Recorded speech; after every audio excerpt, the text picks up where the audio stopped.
பீக்ரோ சொந்தங்களுக்கு வணக்கம். இன்னைக்கு நேர்காணல நம்மளோட இருப்பவர் அரசியல் விமர்சகர் திரு தேவப்பிரியா அவர்கள். வணக்கம். வணக்கம். இந்த கரூர் சம்பவம் அது சிபிஐ விசாரணை போயிட்டே இருக்கு. அப்படி இருக்கப்ப அந்த கரூர் சம்பவத்துல ஒரு ஆளா திரு நக்கீரன் கோபால் அவர்களை சைபர் கிரைம் போலீஸ் விசாரிச்சதா, அதில் அவர் நேரில் ஆஜராகி விளக்கம் கொடுத்ததா செய்திகள் வருது. இந்த விசாரணை சிபிஐ தொடர்ந்ததா இல்ல அது தமிழகத்துல போடப்பட்ட வழக்கா? விசாரணை ஆஜரான நக்கீரன் கோபால் என்ன சொல்லியிருக்காரு? இல்ல, இது பெருமளவில் தமிழக அரசு தான். அதாவது நக்கீரன் கோபால் என்பவரை பற்றி சொல்லவே வேணாம். நக்கீரன் தமிழகத்துல நக்கீரன் என்ற பெயர் மிகச் சிறப்பான பெயர். நம்ம திருவிளையாடல் புராணத்தில் நக்கீரன்னா வேற பெயர். ஆனால் இந்த நக்கீரன் என்றால் அவ்வளவு பொய் எழுதுறதுன்னா வரிக்கு வரி பொய் துட்டு வாங்கிக்கிட்டு ஏமாத்துறவர்னு தெரியும். அவருடைய அலுவலகம் இன்னைக்கு இருக்கிறதே சட்ட விரோதமாக கட்டப்பட்டது. G+1 அப்ரூவல் வாங்கி 4 மாடி. அரசாங்கம் நினைச்சா இங்கே ஒரு மதிப்புள்ள நேர்மையான முதலமைச்சர் இருந்தால் புல்டோசர் முதல்ல அவருடைய அலுவலகத்துக்கு தான் போகணும். ஆனால் நமக்கு அந்த மாதிரி முதலமைச்சர்கள் வருவதில்லை.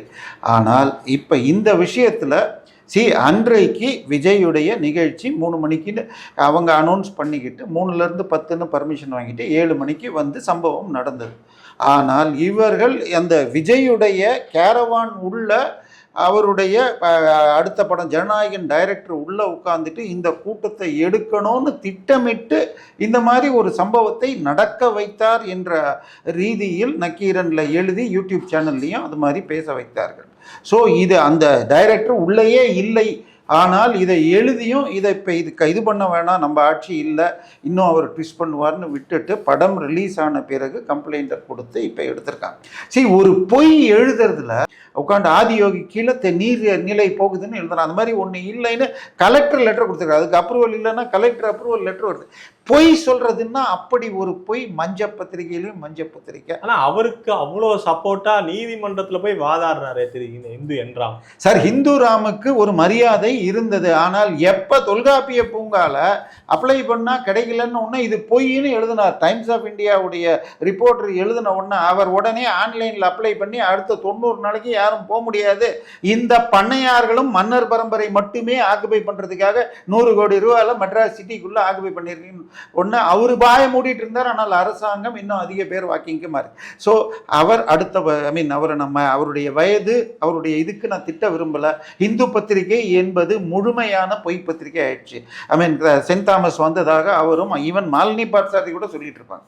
ஆனால் அதே பத்திரிகையில் சென்னையின் விமர்சகர் முத்தையா வரலன்னு எழுதியிருப்பார்.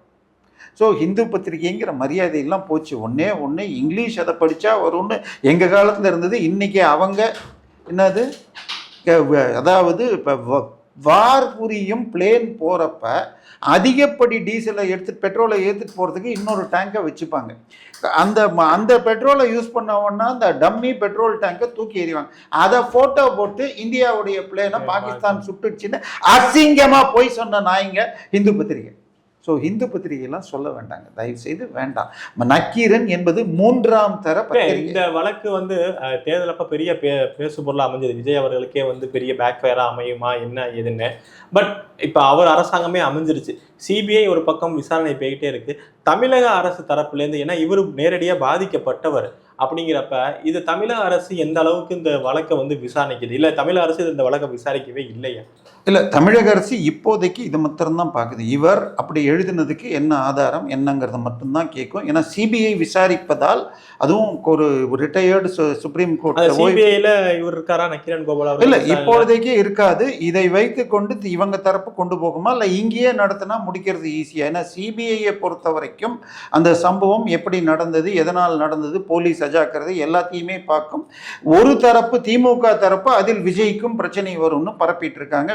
இன்னும் ஒரு ரீல் விட்டுட்டு இன்னும் ஒரு நம்ம தமிழ்நாட்டில் பீலா விடுறது தான் அரசியல் இது ஐடி விங்குங்கிறதுல இந்த இது தொகுதி மறுவரைக்கு ஓட்டு போடணும்னா அதில் விஜய் பெயரை கரூரில் சேர்க்கணும் என்று திமுக ஒரு கோரிக்கையை வைத்துள்ளதாகவும் பரப்பப்படுகிறது.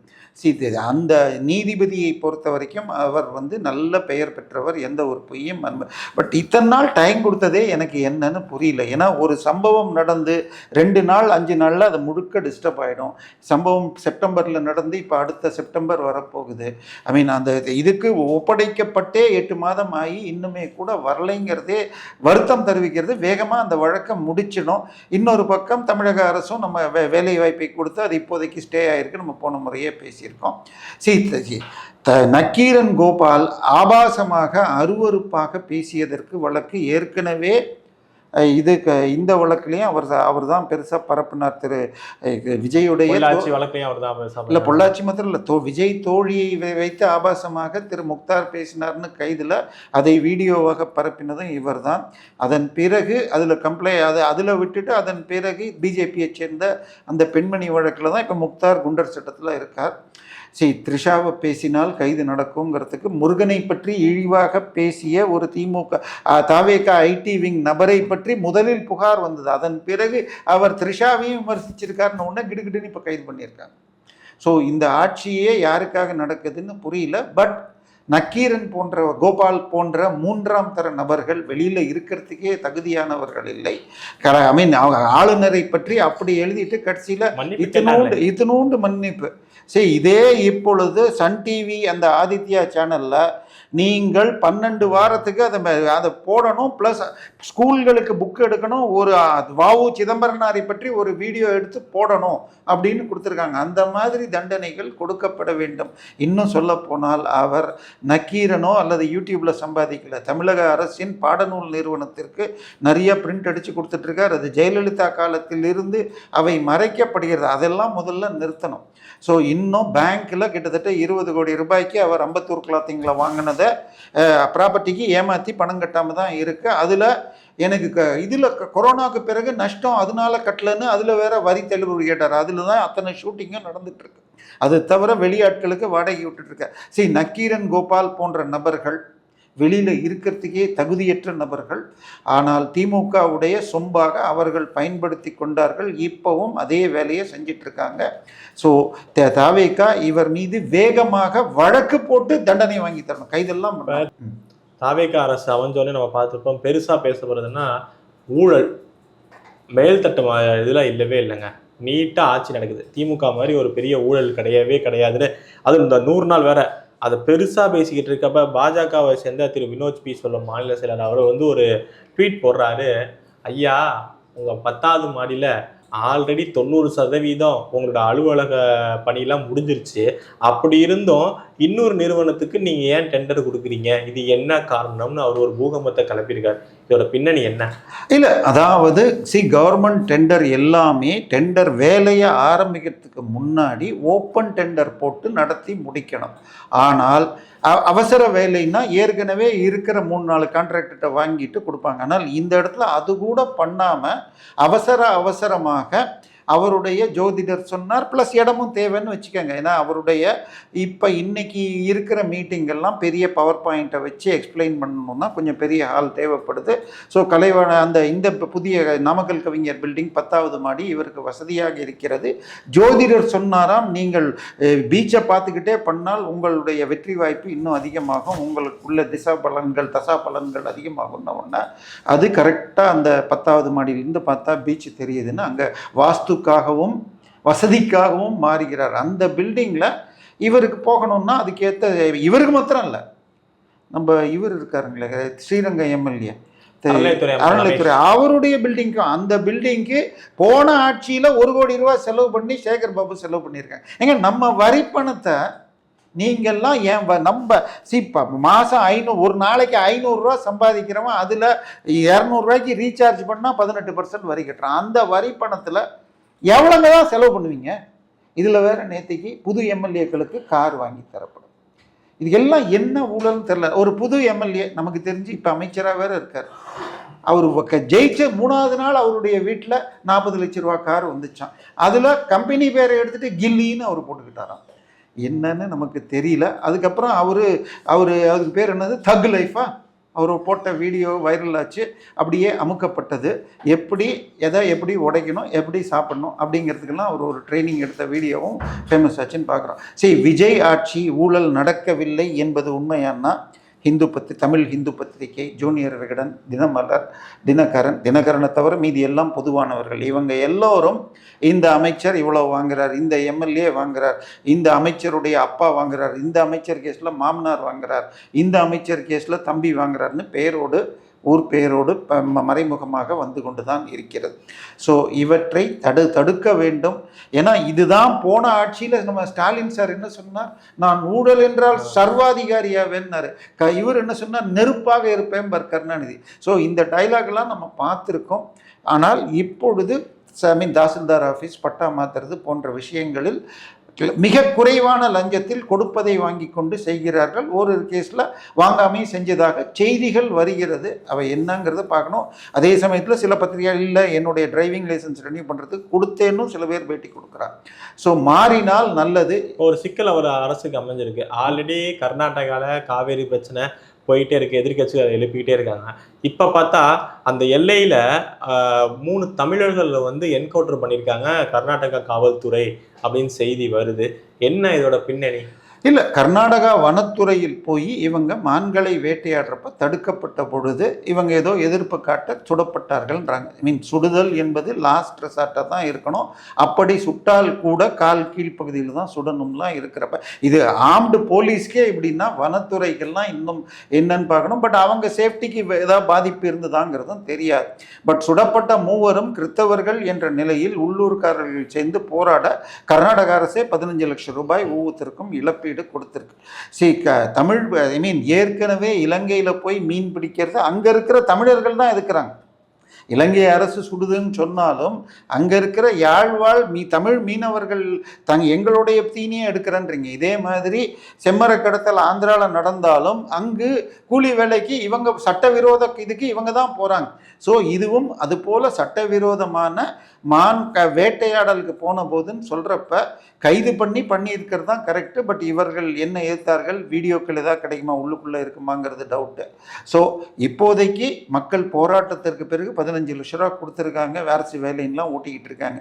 இது பேசுகிற இதே நேரத்தில் நேற்றைய தினம் மதுரையில் ஒரு பூசாரியை விசாரணைக்கு அழைச்சிட்டு போய் அங்கே அடிக்கப்பட்டதில் அவர் ஹாஸ்பிட்டலில் சேர்த்து இறந்திருக்காங்க. இது கிட்டத்தட்ட லாக்அப் விசாரணைக்கு அழைத்துட்டு போய் திருப்பி அனுப்பித்த பிறகு ஹாஸ்பிட்டலில் சேர்த்த பிறகு இருந்திருக்காரு. இதுவே இது 4வது 5வதுன்னு நினைக்கிறேன் கடந்த 100 நாட்களுக்குள்ள. ஸோ இது போன்றவை தடுக்கப்படணும். ஏன்னா அடுத்தது காவேரி விஷயத்தில் நீங்கள் 14 லெட்டர் எழுதிட்டாராம். அவர் போன ஆட்சி இருந்தப்ப வெறும் இல்லை, உங்களுக்கு வேணும்னா நேரில் எப்பவுமே லெட்டர் எழுத மாட்டேன்னு சொல்லி தானே. அதான் நீங்கள் நேரில் போவேன்னு தான் ஆட்சிக்கு வந்தால் இதையே வேலையை பண்ணுறாங்க. காவிரியில் தண்ணி விடணும்னா வேற எதுவுமே பண்ண வேண்டாம். ராகுல் காந்தி வீட்டுக்கு போய் வாசலில் உண்ணாவிரதம் இருங்களேன். உங்கள் அமைச்சர் தான் அமைச்சரவை. காவேரியில் போன மாதம் அவங்க சொன்னது 27 28ஆம் தேதி தினம் 3500 கன அடி விட்டு 4 டிஎம்சி கொடுக்க சொன்னாங்க. ஆனால் மழை பெய்தும் 4 தான் கொடுத்தாங்க.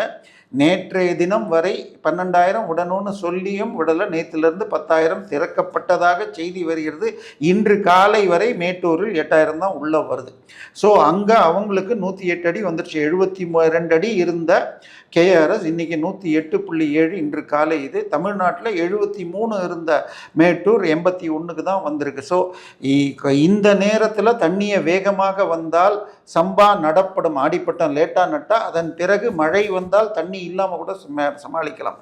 ஆனால் ஆடிப்பட்டம் லேட்டாக போடுறப்ப தண்ணி வேகமாக வரணும். இந்த தண்ணி வர்றதை பற்றி யோசிக்காமல் ஒரு பக்கம் முந்தானத்தை நீங்கள் பார்த்தீங்களான்னு தெரியலைங்க.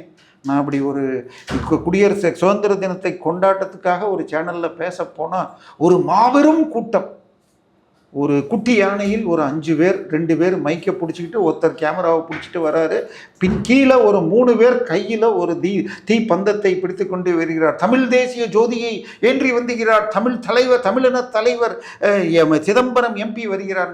குட்டி யானையில் 5 பேர், கீழே 3 பேர். இன்னைக்கு அவர் நடத்துகிற அந்த ஊரில் உளுந்தூர்பேட்டையில் சுற்றியுள்ள ஸ்கூலுக்கு கல்லூரிக்கெலாம் லீவ் விட்டுருக்காங்க.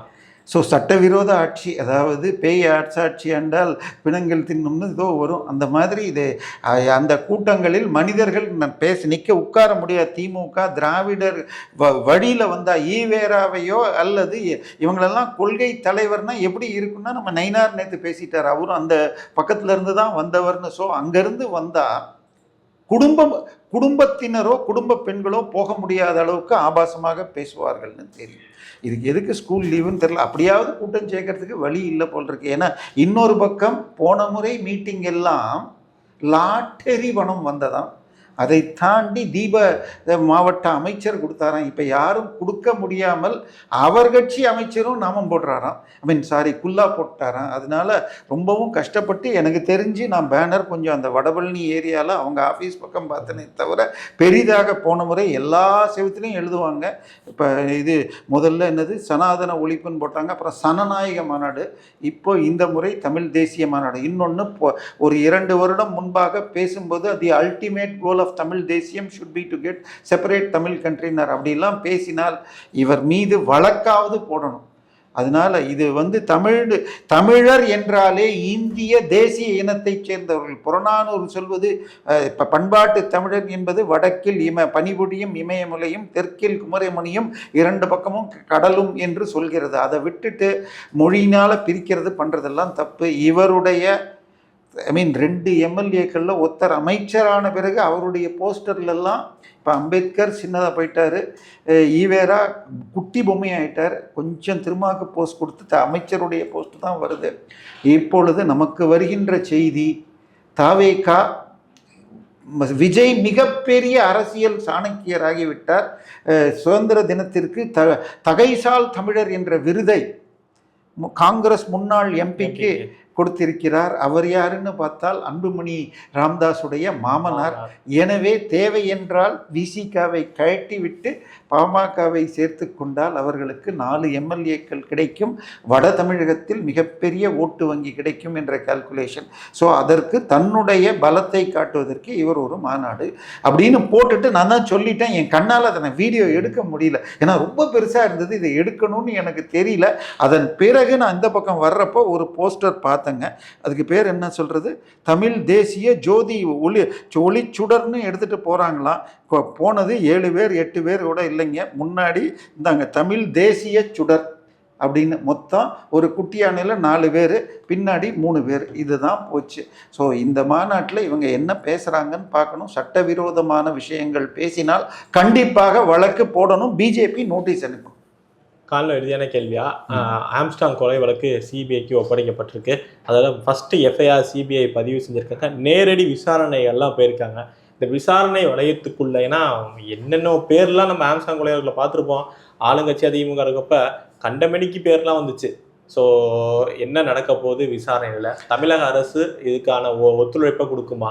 இல்லை, தமிழக அரசுடைய ரோல் அந்த சிபிஐக்கு பேப்பர் கொடுத்ததோட பெருமளவில் முடிஞ்சு போயிடும். ஏன்னா ஃபர்ஸ்ட் அவங்க விசாரிச்ச அந்த டாக்குமெண்ட்லாம் கொடுக்கணும். இல்லை, அதை கொடுத்தாதான் எஃப்ஐஆரே வரும். அந்த இவங்க போட்ட எஃப்ஐஆரை அவங்க பேரில் திருப்பி போடுவாங்க. எஃப்ஐஆர்னா ஃபர்ஸ்ட் இன்ஃபர்மேஷன் ரிப்போர்ட் தான், அதனுடைய பேஸ் இவங்க போட்டது தான். இது வரைக்கும் இவங்க போட்ட அத்தனை ஃபைலையும் கொடுத்துட்டாங்க. இப்போ என்ன சிக்கல் என்று சொன்னால், ஆம்ஸ்ட்ராங் என்பவர் வடசென்னை பகுதியில் ஒரு கட்சி தலைவராக இருந்தார். அந்த கட்சி தமிழ்நாடு ஃபுல்லாக 234 தொகுதியிலையும் நின்று 2 லட்சம் 3 லட்சம் ஓட்டு தான் வாங்கும். பட் கட்சியாக அது ஒன்றும் பெரிய கட்சி இல்லை என்றாலும் பல இடத்துல உங்கள் இடத்தை இன்னொருவர் ஆக்கிரமித்திருப்பார். இந்த மாதிரி சிக்கல்கள். இந்த கட்ட பஞ்சாயத்து செய்து மீட்பதில் மிகப்பெரிய கேங்கு எல்லா கட்சியிலும் இருக்கும். அதில் பட்டியல் ஜாதியைச் சேர்ந்த ஆம்ஸ்ட்ராங் வட சென்னையை பெரியமளவில் வைத்திருந்தார். அவருக்கு முன்பாக அந்த வேலையை செய்து கொண்டிருந்தவர் அமைச்சராக திமுகவில் இருந்தார். இதே மாதிரி இன்னைக்கு வரைக்கும் ஸ்கிராப்பிலிருந்து எல்லா விதமான கட்ட பஞ்சாயத்தையும் ஸ்ரீபெரும்புதூர், ஒரகடம் பகுதிகளில் செய்பவர் முன்னாள் காங்கிரஸ் தலைவர், history sheeter Thiru Selva Perunthagai. So இந்த வழக்கில் மிக முக்கியமான குற்றவாளிகளாக பார்க்கப்படுவது செல்வ பெருந்தகையும் முன்னாள் திமுக அமைச்சர் மற்றும் இந்நாள் எம்எல்ஏ. இதில் கைது செய்து ஒரு 28 பேரில் வழக்கு போடப்பட்டதில் ஒருவர் நாகேந்திரன். அவர் யாருன்னு சொன்னால் செல்வ பெருந்தகையுடைய பிஏவான அஸ்வத்தாமனுடைய அப்பா. இதில் முதல் குற்றவாளி A1 இருந்த திருவேங்கடம் என்பவரை போலி என்கவுண்டர் மூலமாக கொல்லப்பட்டார். காலையில் 5:30 மணிக்கு பொன்னேரிக்கிட்டேயோ எங்கேயோ உட்காந்து அவர் அங்கே ஆயுதத்தை புதைத்து வச்சார். ஒரு கோர்ட் கஸ்டடின்னு தான் பேர். அதாவது போலீஸ் அரெஸ்ட் பண்ணி இவர்கிட்ட கொண்டு போயாச்சுன்னா மாஜிஸ்ட்ரேட்டில் போலீஸ் கஸ்டடி கொடுக்கல, அதன் பிறகு ஜுடிஷியல் ரிமாண்டுன்னு தான் பேர். அப்படி கோர்ட்டுடைய மேற்பார்வையில் இருந்த பொழுது வெடிகாலை 5:30 6 மணிக்கு அங்கே இருக்காங்கன்னா 5 மணிக்கு வெளியில் போயிருக்கணும். ஏன் வெடிஞ்சதுக்கப்புறம் போகாமல் இது அதே மாதிரி இன்னொரு அக்யூஸ்டையும் என்கவுண்டரில் போட்டிருக்காங்க. இந்த நாகேந்திரன் ஏற்கனவே கிட்னி மாற்றப்பட்டு எனக்கு ட்ரீட்மெண்ட் எடுத்த அந்த ஆஸ்பத்திரிக்கு போகிறேன்னு சொல்லி ஹைகோர்ட்டில் பர்மிஷன் வாங்கின அப்புறமும் ஸ்டான்லியில் கூட்டு போய் அங்கே இறக்கப்பட்டார். யாரெல்லாம், ஏன்னா இது செய்தது கூலிப்படை, ஆனால் யார் அனுப்பினாங்கன்னு தெரியணும்னா அந்த தலைவர்களுக்கு தான் தெரியும். அவர்களெல்லாம் என்கவுண்டர் செய்யப்பட்டார்கள். இதில் நான் அப்போ சென்னை கமிஷனராக அன்னைக்கு பதவியேற்ற அடுத்த நாளே அந்த கமிஷனர் சொன்னது, யாருக்கு எந்த மொழியில் புரியுமோ அந்த மொழியில் பேசுவேன்னு சொல்லிட்டு இந்த என்கவுண்டரை செஞ்சார். ஸோ முக்கியமான சாட்சிகள் கலைக்கப்பட்டார்களா? ஏனால் இதில் செல்வப்பெருந்தகை வருகிறார். இந்த என்கவுண்டர் இதை தாண்டி அந்த கமிஷனர் சார்பாக அவருக்கு பிடித்தம் இல்லாத முக்கியமான நபர்கள் மீது போலியான வழக்குகள் போட்டு கைது செய்தது சென்ட் தாமஸ் மவுண்ட்ல இருந்த ஒரு குறிப்பிட்ட இன்ஸ்பெக்டர் முகமது புகாரி. அவர் பல 50க்கும் மேற்பட்ட நபர்களை உங்கள் பேரை ஆம்ஸ்ட்ராங் கேஸில் சேர்த்துருவேன்னு சொல்லி 50 கோடிக்கும் அதிகமாக வசூல் செய்திருப்பார் என்று செய்திகள் வருது. அதில் ஒரு குறிப்பிட்ட, அதுவும் ஒரு அரசியல் பிரமுகரை உங்களுடைய சிம் கார்டை தான் அந்த ரவுடி வச்சுருந்தான், உங்கள் பேரை சேர்த்துருவேன்னு சொல்லி கிட்டத்தட்ட 40 லட்ச ரூபா வாங்கிட்டு மீண்டும் மீண்டும் பணம் கேட்டுக்கொண்டு கடைசியாக வந்தப்பா இங்கே வேறு அப்படின்னு பேக்கெட்லேருந்து உறுதி, இது மெத்து, இதை உள்ளே வச்சிருவேன் அப்படி, இது இப்போ இதை இங்கே பிடிச்சேன்னு சொன்னால் உன்னால் ஜாமீன் கூட வாங்க முடியாதுன்னு மிரட்டினவுன்னா அவர் பயந்து சொன்ன பிறகு இப்பொழுது அவருக்கு பிறகு இன்னொரு போலீஸ் பேரும் பல பேர்கள் வந்திருக்கு. சரி, ஒரு பக்கம் உண்மையான குற்றவாளிகள் விசாரிக்கப்படவில்லை, இன்னொரு பக்கம் மிகப்பெரிய அளவில் 50 கோடினா மிகப்பெரிய தொகை. அது பத்திரிகைகளிலும் மற்ற சேனலில் வரதான் நான் சொல்கிறேன். ஸோ அப்படி மிரட்டி வாங்கியிருக்காங்கன்னா இந்த விஷயத்தில் உண்மை வரணும், உண்மையான குற்றவாளிகள் தண்டிக்கப்பட வேண்டும். ஆனால் செல்வப்பெருந்தகை இந்த ஆட்சி வந்தவுடனே திமுகவுக்கு போவார் என்று நம்பப்பட்டவர் இங்கு தூது விட்டு கொண்டிருக்கிறார். அவரும் இவரும் சொல்லித்தான், திருமாவளவனும் சொல்லித்தான் முன்னாள் போலீஸ் கமிஷனர் டிவிஎஸ்சி தலைவராக போட்டார். அவர் என்ன பண்ணார், டிவிஎஸ்சியில் ஒரு வழக்கு. ஆனால் இப்போ வரையும் டிவிஎஸ்சியில் கமிஷனர் போடவே இல்லைல்ல. கமிஷனர் மட்டும் இல்லை, அதுதான் இதுக்கு ஹைகோர்ட்டே சொல்லிச்சு. அதை தாண்டி இவர் வர்றதுக்கு முன்னாடி டிவிஎஸ்சியில் பிப்ரவரி மாதம் அதுக்குள்ளே ஒரு துறை இருக்குது, டிவிஎஸ்சிக்குள்ள ஒரு துறை இருக்குது, விபச்சார தடுப்பு துறை. அதில் இருந்த ஒரு பெண் இன்ஸ்பெக்டர் சொத்துக்கு லஞ்சம் வாங்கி சொத்து சேர்த்துருக்காருன்னு அவர் மீது துறை ரீதியாக விசாரிக்க இன்னொரு பெண்ணுக்கு சொல்ல அவர் விசாரிச்சுட்டு அந்த பெண் என்ன சொல்லியிருக்காங்க, மாதம் 20 லட்சம் ரூபாய் போலீஸ் கமிஷனருக்கு போனதுன்னு. அதை அழிக்கிறதுக்கு இவர் போய் எஃப்ஐஆர், அந்த எஃப்ஐஆர் போட்ட அந்த பெண்மணியை சஸ்பெண்ட் பண்ணுறாங்க. அதன் பிறகு அப்பீலுக்கு போய் அந்த பெண்மணி this was done with ulterior மோட்டிவ்னு சொன்னப்பறம் திருப்பி அப்பீலுக்கு போயிருக்கு. ஸோ கிட்டத்தட்ட இந்த தமிழக கடந்த 2 வருடங்களில் சென்னை போலீஸ் பல தவறுகளை செஞ்சது. டிவிஎஸ்சியை இப்பொழுது மீட்டிருக்காங்க. ஆனாலும் மற்ற சிபிசிஐடிக்கு இப்போ ஏஜிடிபியாக போடப்பட்டவரும் அருணுக்கு வேண்டியவர் என்று சொல்லப்படுகிறது.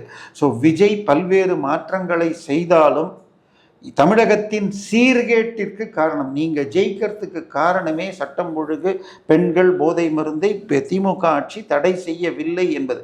அதுக்கெல்லாம் யார் காரணமாக இருந்தார்களோ அதில் சில மாற்றங்கள் செய்தாலும் பெரும்பாலான விஷயங்கள் அப்படியே தொடர்கிறதுங்கிறது. ஸோ வருங்காலம் தான் என்ன நடக்கும்னு சொல்லணும். நேரம் உங்கள் நேரத்தை நம்ம தளத்தை வந்து பயன்படுத்த ரொம்ப நன்றி. நல்லதே நடக்கும். வாங்க.